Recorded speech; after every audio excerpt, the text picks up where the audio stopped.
नमस्कार।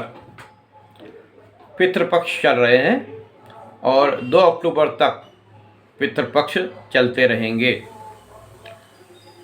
जिन व्यक्तियों के जीवन में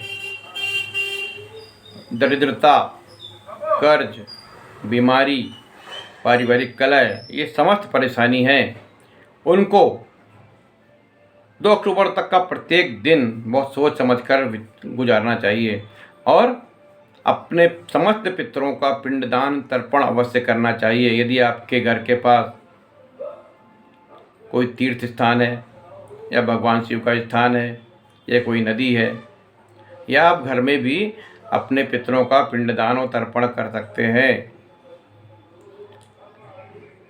पितरों के पिंडदान और तर्पण से चंद्र ग्रह मजबूत होता है और चंद्र ग्रह जब मजबूत होता है तो जीवन में मानसिक प्रसन्नता आती है। पितरों का जो ऋण होता है वो राहु महाराज का होता है और जब तक आप पैतृक ऋण से ग्रस्त हैं तो आपको परिवार में आकस्मिक बाधाओं का सामना करना पड़ेगा। रोग, बीमारी, कलह, झगड़े, अलगाव, इन सभी का सामना आपको करना पड़ेगा।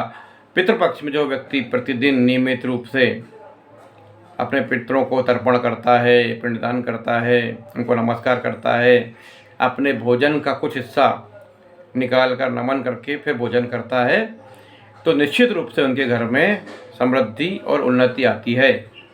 क्योंकि हम लोग, हमारी जो आत्मा है, हमारे पितरों की ही ऋणी है।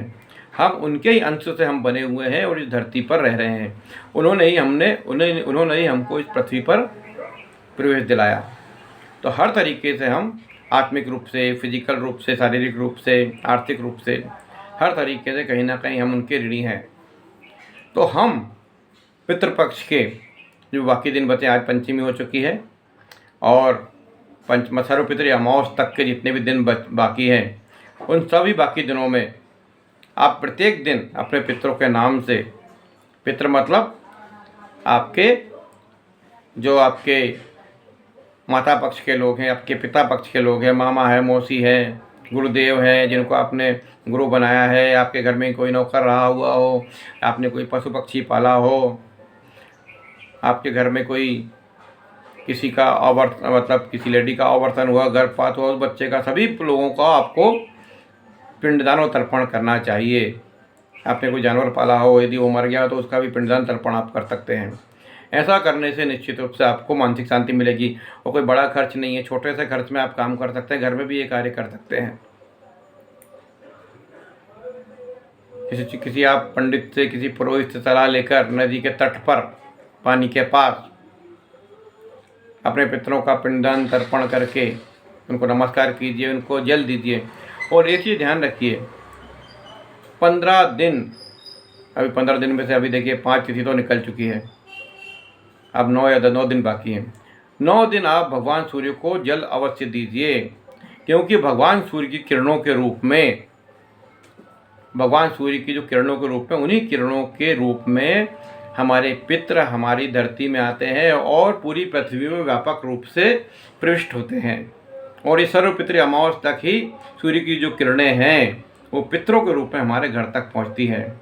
जब हम पिंडदान या तर्पण करते हैं या उनको नमस्कार करते हैं तो वो हमें देखते हैं और हमारे दिए हुए पिंडदान और तर्पण को स्वीकार करते हैं। तो इस बात का ध्यान दीजिए और सभी लोग जो अभी तक नहीं किया है, जिन्होंने पंचमी तक, वो भी प्रारंभ कीजिए तर्पण और जलदान कीजिए, पिंडदान कीजिए। पशु पक्षियों को चारा, कुत्ता, गाय, बिल्ली जो भी है उनको आप भोजन दीजिए। ऐसे भोजन देने से पितृ प्रसन्न होते हैं और सबसे अच्छा रिजल्ट आपकी आर्थिक उन्नति में ही होगा, आपकी मानसिक प्रसन्नता में ही होगा। क्योंकि पितरों के तर्पण से चंद्र महाराज, चंद्र ग्रह प्रसन्न होते हैं, भगवान शिव की कृपा होती है और भगवान की शिव की कृपा से आपके जीवन में आर्थिक उन्नति आती है। तो प्रारंभ कर दीजिए आज से। और जो लोग नहीं कर पाते हैं या जिनको तिथि का कोई ध्यान नहीं है, वो 2 अक्टूबर को सर्वपितृ अमावस्या है और ग्रहण योग भी है। ये बड़ा विशेष योग आया इस बार।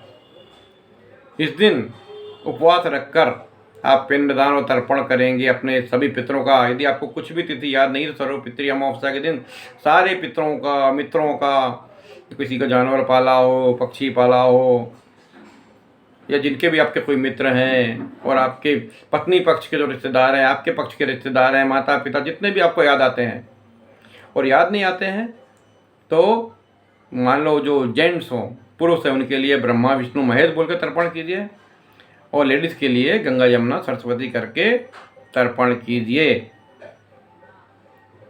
तो ये दान का समय है, देने का समय है, तो उस समय खुलकर दान कीजिए।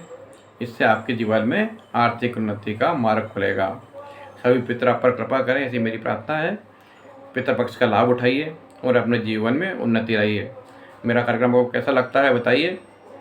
मेरे चैनल से जुड़े रहिए और सब्सक्राइब कीजिए। नमस्कार।